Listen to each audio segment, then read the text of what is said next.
We're here in the Precision Machining Lab where students use technology and machines that are used in the real world.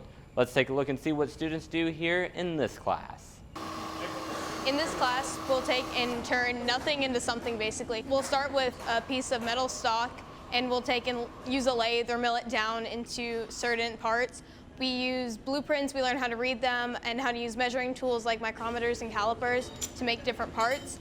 The Precision Machining program is designed to prepare a student for employment within the manufacturing industry or transfer into a college-level machine tool technology program. This program allows the student to earn college credits in high school.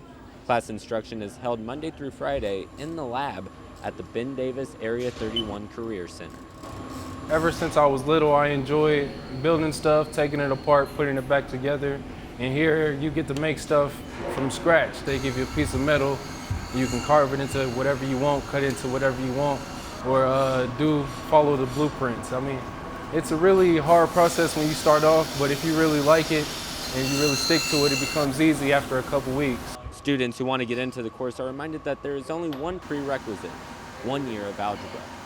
In the class, the students will construct and assemble their own bench vise, V-blocks, screw jack, 1, 2, 3 blocks, which will be used in the field.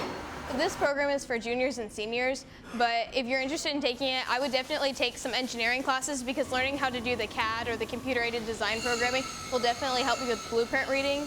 And then I also took advanced manufacturing and it gave me a really good background on how to use a lot of the machines that we use in the shop.